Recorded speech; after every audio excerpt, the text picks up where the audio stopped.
Assalamualaikum warahmatullahi wabarakatuh.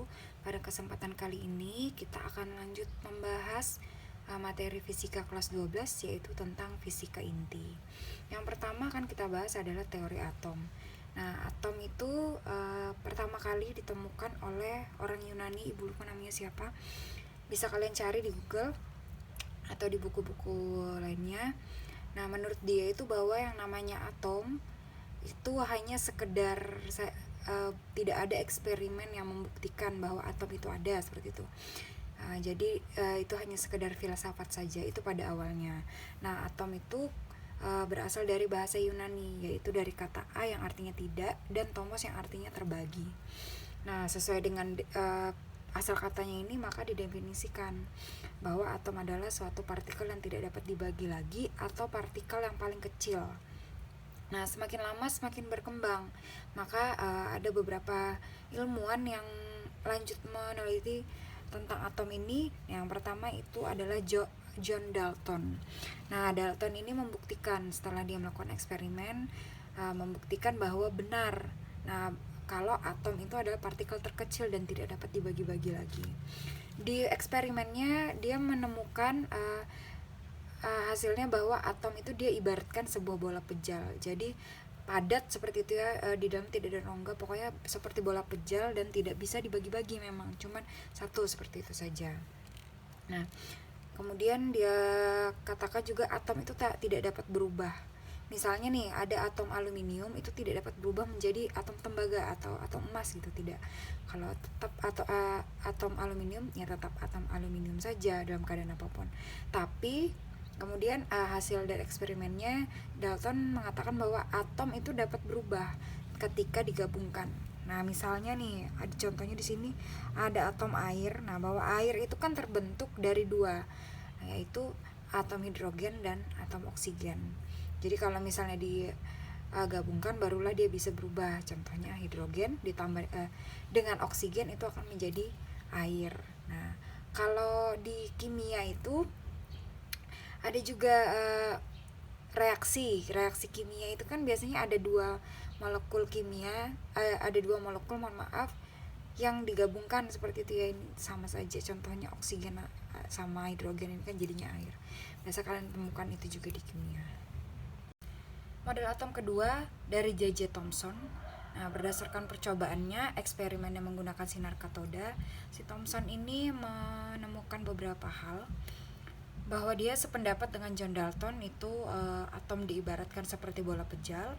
Tapi di sini ada tambahannya bahwa dia bilang bahwa bola pejal yang bermuatan positif dan di dalamnya tersebar sejumlah elektron, dimana kita tahu elektron itu adalah bermuatan negatif. Nah, jadi dia ibaratkan di sini seperti model roti kismis. Kalau kalian pernah lihat roti kismis itu kan ada rotinya, kemudian di tengahnya ada biji-bijinya itu yang kismisnya itu ya.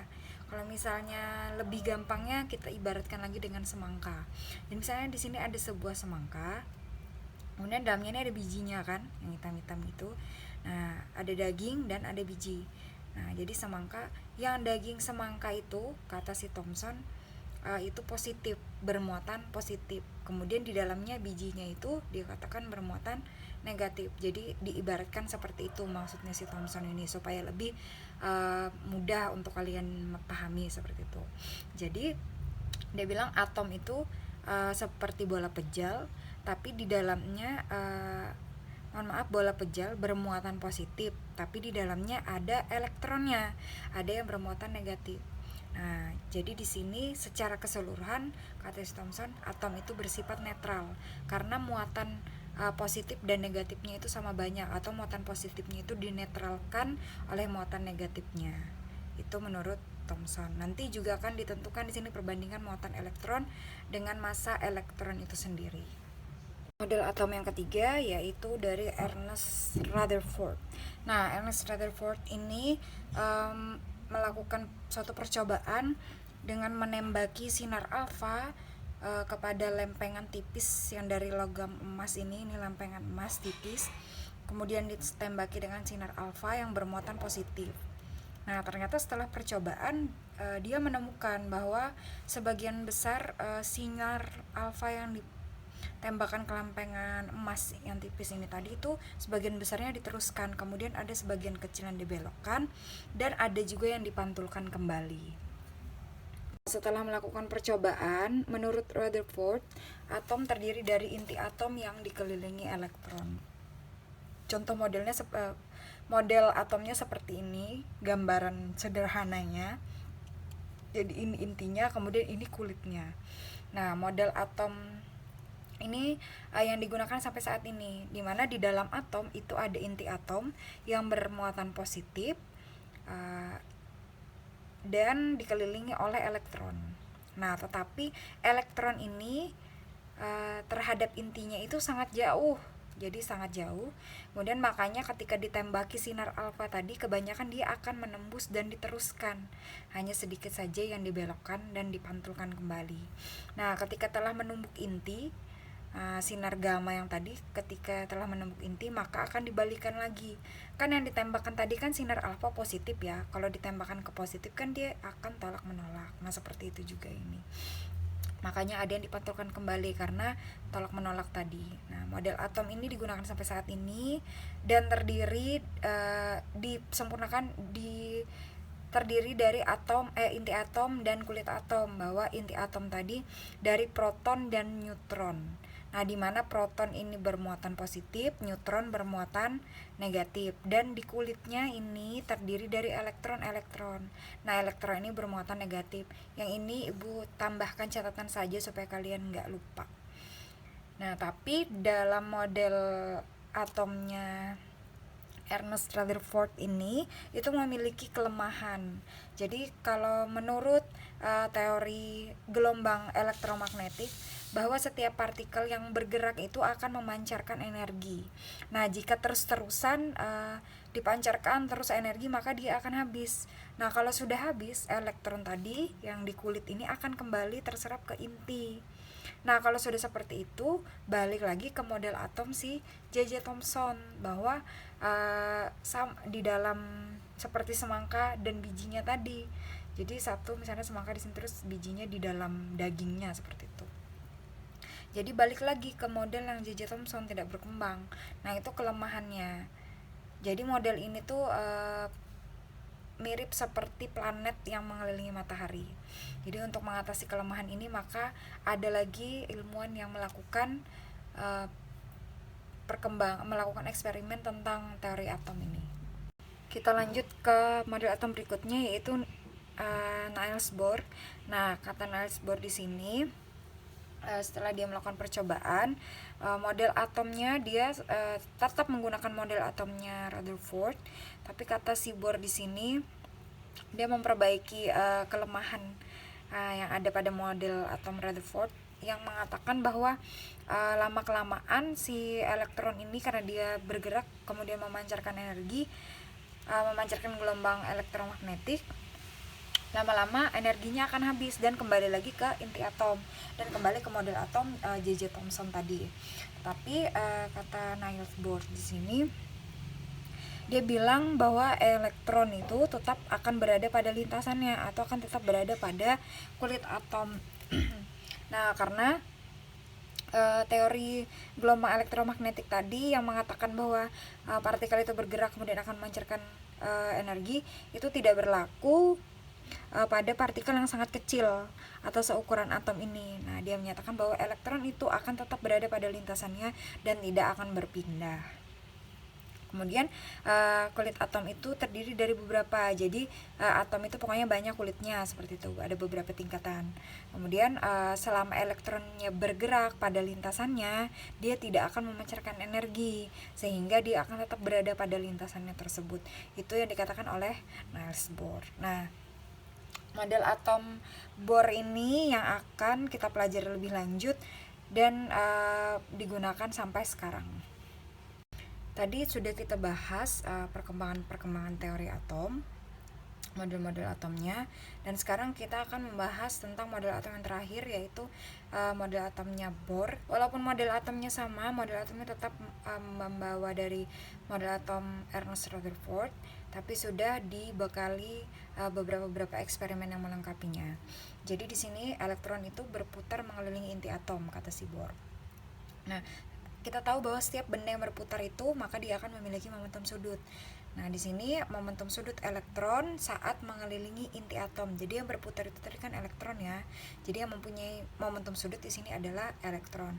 Persamaannya seperti ini, dengan H itu adalah konstanta Planck, besarnya 6,626 kali 10 pangkat min 34 joule sekon. Nah, yang perlu diperhatikan di sini adalah jari-jari elektronnya. Jari-jari elektron ini karena tadi terdiri dari banyak kulit ya, jadi untuk kulit pertama atau R1 jari-jarinya adalah 5,3 kali 10 pangkat min 11 meter. Itu kalau misalnya dia berada elektron di R1, di jari-jari kulit pertama. Kalau misalnya nanti di soal misalnya jari-jarinya kulit kedua, ketiga dan seterusnya menggunakan persamaan yang ini, jadi kita cari dulu jari-jarinya, tidak langsung dimasukkan yang ini. Jadi kalau misalnya jari-jari kulit ketiga gitu, berarti kan R3 nya berarti 3 kuadrat dikali dengan R1, 5,3 kali 10 pangkat min 11 ini. Itu untuk mencari, jadi yang perlu diperhatikan adalah jari-jarinya. Lanjut, nah elektron itu tadi dikatakan bahwa dapat berpindah dari kulit satu ke kulit lainnya. Ibu katakan dari tadi bahwa elektron itu memiliki banyak kulit. Nah, seperti di sini digambarkan. Di sini ada inti atom dan ini kulit-kulitnya, ada K, L, M, N dan seterusnya, di mana K ini kulit pertama, kedua, L kedua, N ketiga, N keempat dan seterusnya. Nah, elektron itu memiliki masing-masing energi. Di sini ada persamaan energi elektron pada kulit tingkat masing-masing. Dengan N yang di sini adalah kulitnya. Jadi ada kulit 1, 2, 3 dan 4. Kemudian persamaannya ini satuannya adalah elektron volt atau disingkat dengan EFV. Jadi ini bacanya adalah elektron volt. Oke, elektron contohnya ini kalau misalnya kalian mau cari ini energi elektron pada kulit ke-1 misalnya. Nah, jadi langsung aja menggunakan rumus yang ini. Minus 13,6 dikurang, kan di sini rumusnya N pangkat 2, mohon maaf. Kan tadi katanya kulit ke-1, berarti N-nya sama dengan 1. Berarti 1 kuadrat elektron volt, atau hasilnya minus 13,6 elektron volt. Nah, tanda minus di sini itu sebenarnya tidak dimasukkan ke dalam perhitungan, hanya saja ini menunjukkan diperlukannya energi saat dia nanti berpindah untuk memindahkan elektron dari kulit satu ke kulit lainnya itu sebesar minus 13,6. Seperti itu. Oke, bagaimana jika elektronnya berpindah? Nah, jika elektronnya berpindah dari misalnya dari kulit, dari yang tadi yang ini, misalnya pindahnya dari kulit K ke L atau K ke M atau K ke N gitu, atau dari L ke N, pokoknya dia berpindah lah. Nah, menggunakan persamaan yang ini, persamaan E sama dengan min 13,6 dalam kurung 1 per N kuadrat dikurang 1 per N kuadrat, satuannya sama elektron volt. Nah, tapi di sini ada 2 ya N kuadratnya, tapi di sini berbeda. Jadi N yang ini itu adalah N tujuannya dan yang ini N asalnya. Kalau misalnya yang ditanyakan jika elektron berpindah dari kulit K menuju kulit M, nah berarti N tujuannya kan dia menuju kemana, itu adalah N kulit M. Berarti kalau N kulit M tadi kan 3 ya, berarti di sini 3 kuadrat. Kemudian kan asalnya dari mana? Dia dari K. Berarti kalau K kan kulit pertama, berarti 1 kuadrat gitu. Langsung dimasukkan aja. Jadi di sini bukannya sama ya. Ini digunakan kalau misalnya dia elektronnya berpindah dari satu kulit ke kulit lainnya. Jadi di sini N tujuan dan ini N asalnya. Ingat satuannya adalah elektron volt. Bisa pula dicari menggunakan persamaan yang tadi. Yang awal yang EN sama dengan minus 13,6 per N kuadrat. Tapi carinya satu per satu.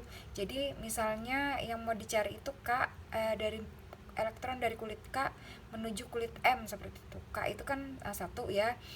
N itu 3. Berarti kita cari satu-satu. E3 nya dulu dicari, dapat, terus kita cari S1 nya, baru kedua hasilnya itu dikurangkan atau kita cari selisihnya. Sama aja hasilnya seperti ini, terserah nanti mau dicari satu-satu atau menggunakan yang seperti ini. Kemudian ada istilah eksitasi dan transisi, dimana eksitasi ini adalah elektron berpindah dari kulit yang di dalam ke kulit luar. Dan juga transisi, kalau transisi kebalikannya, pindah kulit dari luar ke dalam. Nah, ini dua-duanya tetap dihitung menggunakan rumus yang ini. sama saja, tetapi ada yang perlu diperhatikan. Apabila dia transisi berpindah dari kulit luar ke dalam, itu ada beberapa deret yang perlu diperhatikan. Jadi kalau misalnya nanti di soal itu artinya tentukan misalnya panjang gelombang atau tentukan energi yang terbesar atau panjang gelombang yang terbesar dari deret Balmer misalnya gitu, atau deret Lyman gitu. Nah, jadi kalian harus tahu deret-deret ini. Jadi di sini ada 5 deret. Nah, deret yang pertama ini kan deret Lyman. Nah, Lyman ini dia punya Na1 atau Na ini adalah kulit tujuan. Jadi Na kalau misalnya dia kulit tujuannya itu ke 1 dan asalnya ini Nb ini adalah asalnya dari kulit 2, 3 dan 4 gitu. Kemudian Balmer sampai seterusnya. Jadi ini yang perlu diperhatikan. Nanti kalau misalnya di soal kalian harus hafal yang ini. Kalau misalnya tidak tertera di soal itu. Kemudian selain memerlukan energi, elektron ini juga memiliki panjang gelombang. Nah, bagaimana cara menentukan panjang gelombang menggunakan persamaan ini? Jadi 1 per lambda sama dengan R 1 per N kuadrat min N kuadrat. Nah, jadi sama saja di sini N-nya ini tadi N tujuan sama seperti yang ini tadi. Ini adalah N asalnya. Berarti dia katanya berapa panjang gelombang kalau pindah dari kulit 1 ke kulit 3, berarti kan N tujuannya 3, asalnya 1.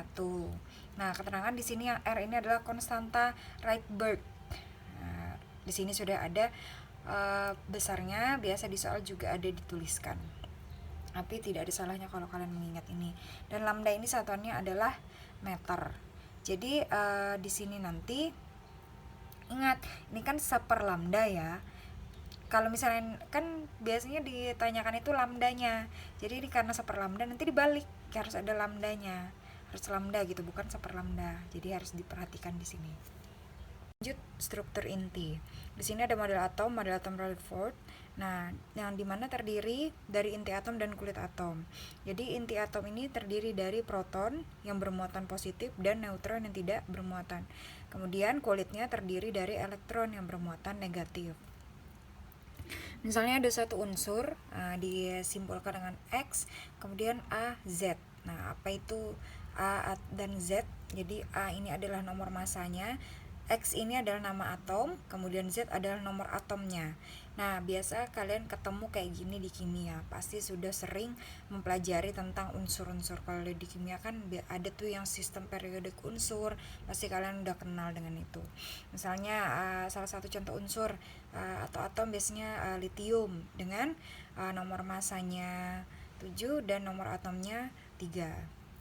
Jadi sama seperti ini tadi, bahwa A-nya menyatakan nomor massa dan Z-nya menyatakan nomor atomnya. Nah, nomor atom ini menyatakan jumlah elektron dan protonnya.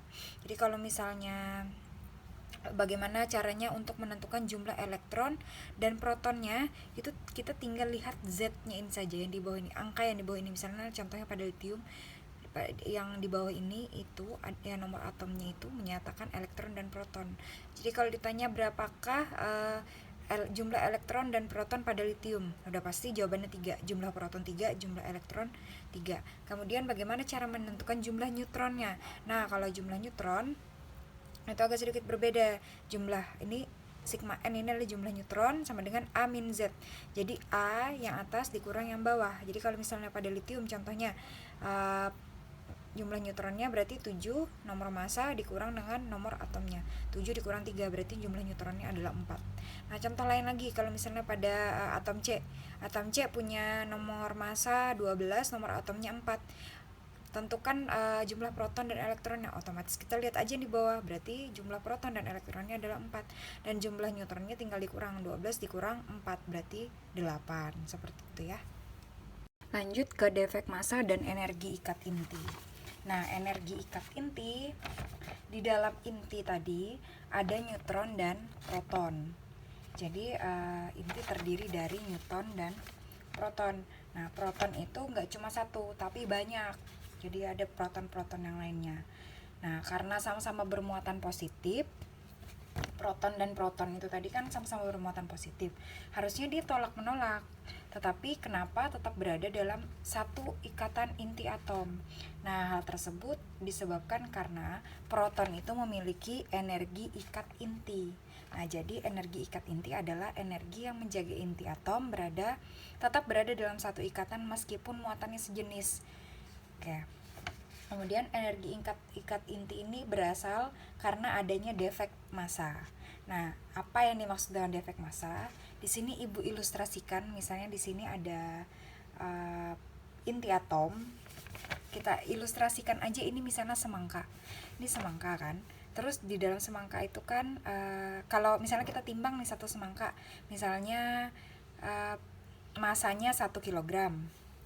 Kemudian kalau misalnya kita timbang terpisah antara daging dan bijinya, kalau semangka itu kan ada daging ada bijinya ya. Nah, kalau misalnya kita timbang terpisah antara daging dan biji, misalnya massa dagingnya 1 kg, kemudian kita timbang lagi massa bijinya menghasilkan 0,3 kg. Nah, jadi massa daging sama massa biji ini itu namanya adalah massa penyusun semangka, karena kan semangka itu tadi terdiri dari daging dan bijinya. Jadi kalau kita tambahkan 1 ditambah 0,3 kg jadinya 1,3 kg. Nah, di sini terdapat perbedaan antara massa penyusun semangka kalau misalnya ditimbang berbeda antara biji dan daging, dan ketika ditimbang secara utuh dia cuma 1 kg.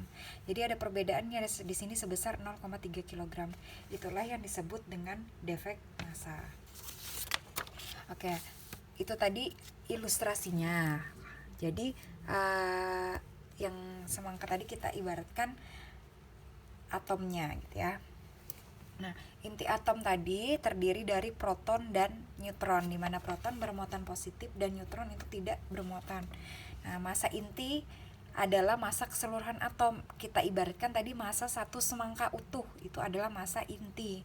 Kemudian untuk massa penyusun inti, nah karena inti tadi terdiri dari proton dan neutron, maka penyusun inti adalah massa proton ditambah dengan massa neutron. Sama seperti halnya tadi si semangka terdiri dari daging dan biji. Nah, jadi massa dagingnya adalah massa proton, massa bijinya adalah massa neutron. Nah, setelah dihitung juga nanti akan terdapat perbedaan. Nah, selisih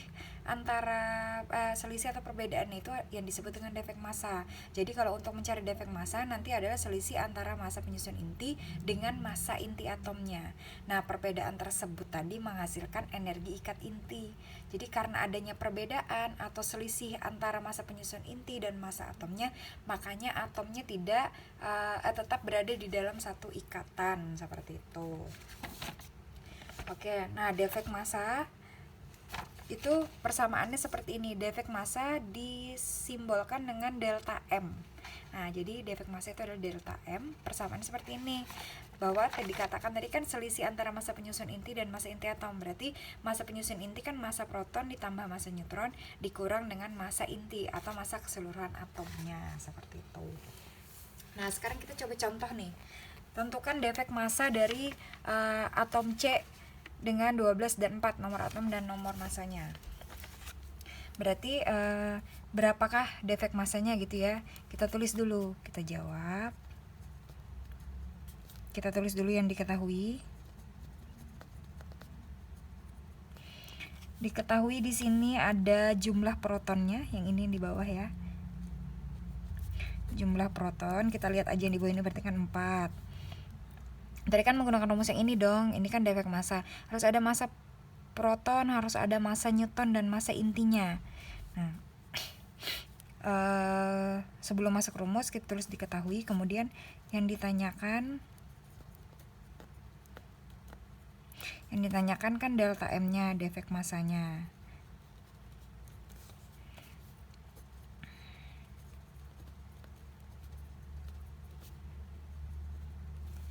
Oke, berarti delta M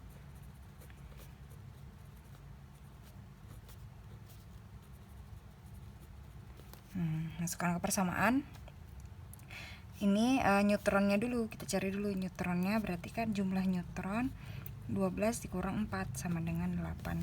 Nah, kalau misalnya nanti ketemu soal yang seperti ini, Kalau yang ini kan massa proton dan massa neutron, kalau misalnya dia cuma 1, sedangkan di sini kan protonnya ada 4 dan neutronnya ada 8, berarti nanti masukin aja di depannya itu yang jumlah protonnya.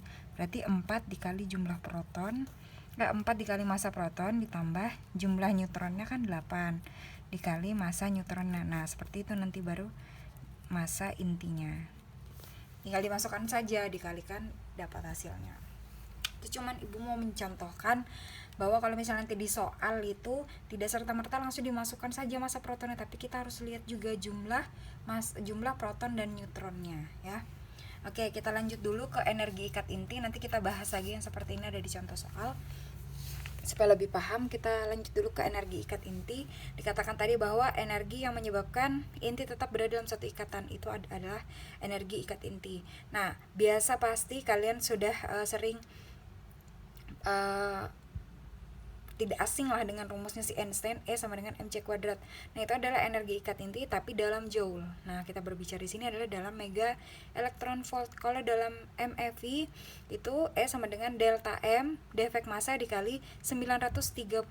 Satuan ingat, mega elektron volt ini adalah persamaan energi ikat inti. Lanjut kita ke persamaan reaksi inti. Nah, persamaan reaksi ini biasanya paling banyak kalian temukan itu di dalam pelajaran kimia. Nah, kalau di reaksi inti itu kan nanti ada, reaksi di kimia itu kan nanti ada reaktannya, kemudian nanti ada produknya, kan seperti itu. Nah, di dalam inti atom itu ada beberapa reaksi. Di setiap reaksi itu akan menghasilkan energi. Nah, pada setiap reaksi inti selalu berlaku ada 4 hal di bawah ini, bahwa setiap adanya reaksi inti maka berlaku hukum kekekalan momentum, hukum kekekalan energi, hukum kekekalan nomor atom, hukum kekekalan nomor massa. Sini sudah ada maksudnya hukum kekekalannya 4 ini maksudnya apa. Di sini kita lebih memperhatikan yang poin C sama D ini ya, bahwa di dalam satu reaksi inti itu berlaku hukum kekekalan nomor atom dan nomor massa. Jadi nomor atom sebelum dan sesudah massa itu selalu sama, dan nomor massa sebelum sesudah reaksi juga sama. Di bawah sini ada beberapa partikel serta massanya yang bisa kalian jadikan patokan nanti untuk dalam menjawab soal-soal.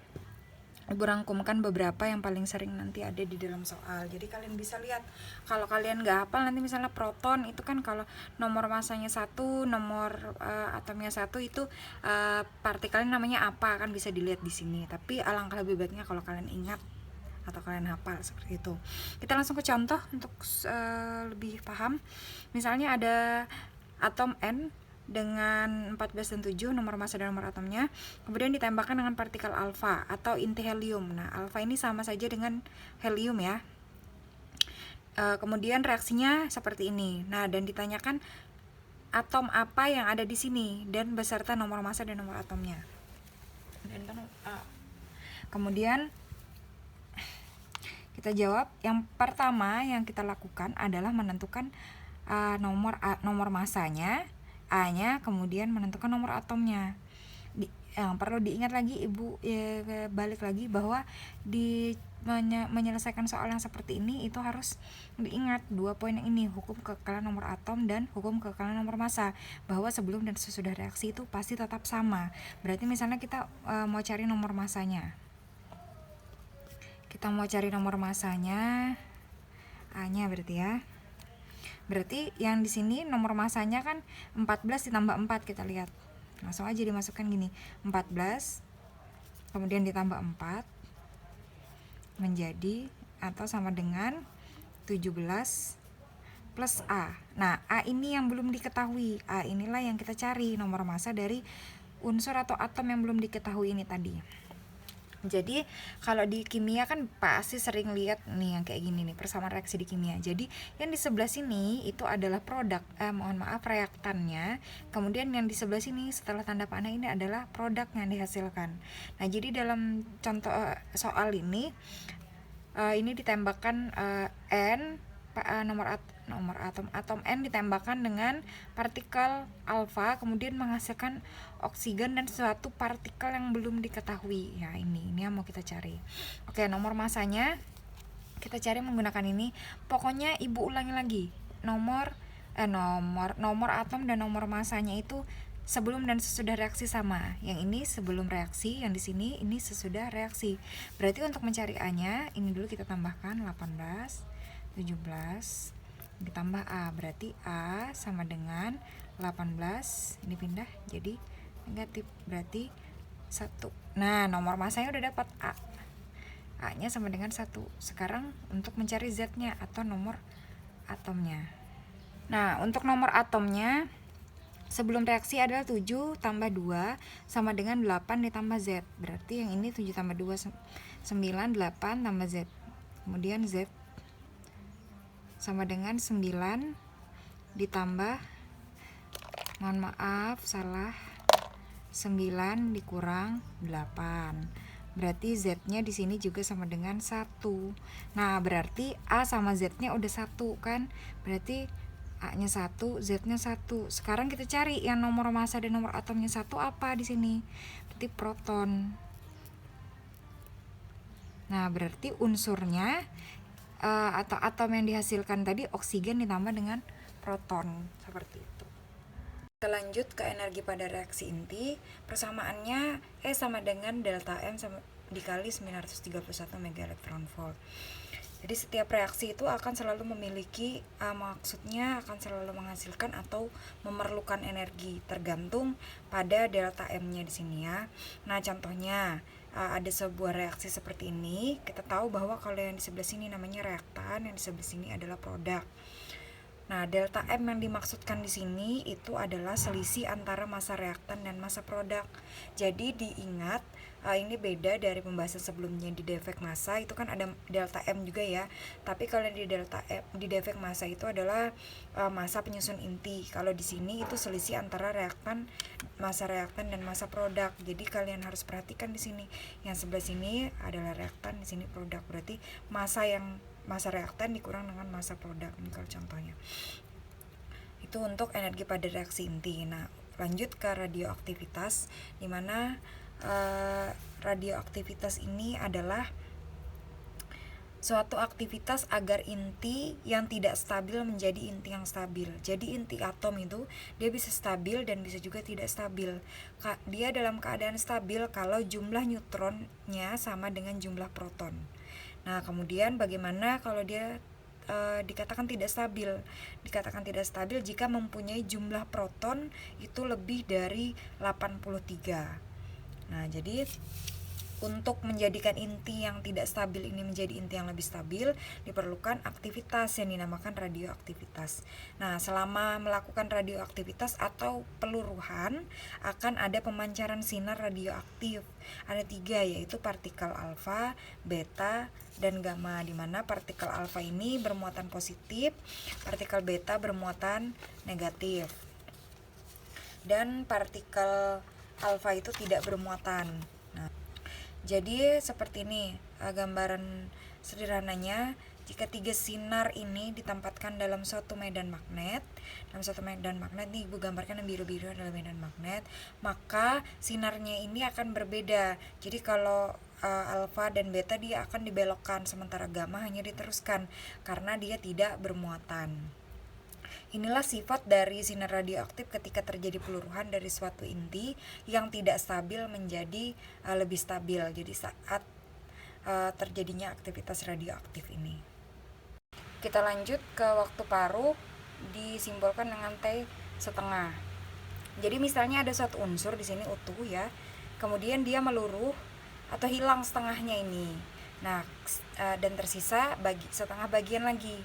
Nah, waktu yang diperlukan untuk meluruh setengahnya ini itu yang disebut dengan waktu paruh. Jadi sekarang bagaimana jumlah radioaktif setelah meluruh? Menghitungnya menggunakan persamaan ini. N setengah sama dengan N0 dikali E pangkat minus konstanta peluruhan. Jadi ini bukan panjang gelombang ya. Ini adalah konstanta peluruhan dikali dengan waktu. Di mana konstanta peluruhan di sini itu sama dengan ln 2 per T pangkat setengah. Jadi ini kalian harus ingat ln 2 itu jumlahnya itu adalah 0,693. Ini kalian harus hafalin. Jaga-jaga kalau misalnya nanti di soal itu tidak ada disebutkan ln 2 itu berapa. Kalau ada disebutkan ya syukur, tapi alangkah baiknya kalian harus ingat. Nah, kemudian untuk jumlah radioaktif setelah meluruh menggunakan rumus yang ini. Jadi jumlah radioaktif setelah meluruh itu maksudnya bukan yang meluruh yang ini ya, tapi sisanya ini. Nah, itu dihitung, disimbolkan dengan NT. Caranya persamaannya N0 setengah T pangkat T setengah. Jadi T setengah adalah waktu paruh. Di sini sudah Ibu tuliskan keterangannya. Nah, kalau misalnya nanti ketemu soal dalam bentuk grafik, bagaimana? Ini misalnya grafiknya seperti ini dan ditanyakan berapakah jumlah atau sisa setelah meluruh dalam waktu 15 tahun katanya. Nah, jadi kalau misalnya ketemu seperti ini, kita harus, ini kan yang ditanyakan kan jumlah sisa, berarti yang ditanyakan kan NT-nya. Nah, yang ini 15 tahun ini adalah waktu dia meluruh, berarti T-nya, waktu peluruhan. T-nya diketahui, yang ditanyakan NT, kemudian kita harus tahu N0 dengan T. Waktu paruhnya kan belum ada nih di sini.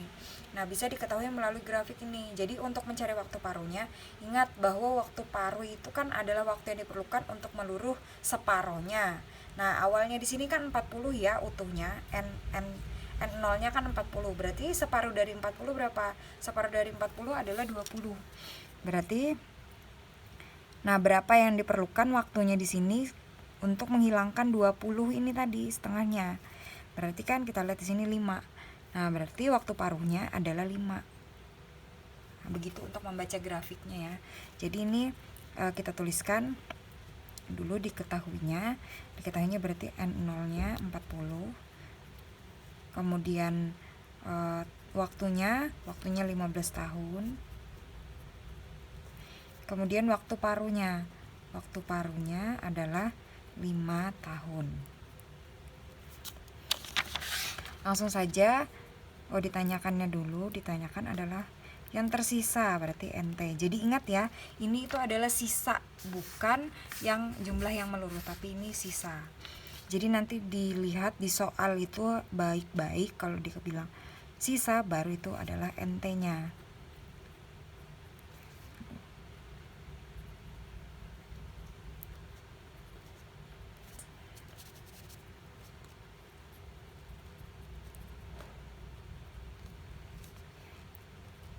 Kita masukkan persamaannya.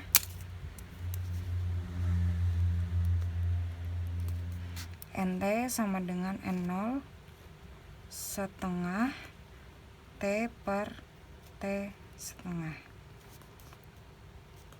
NT sama dengan N0-nya 40 setengah, T-nya 15 tahun, T setengahnya 5.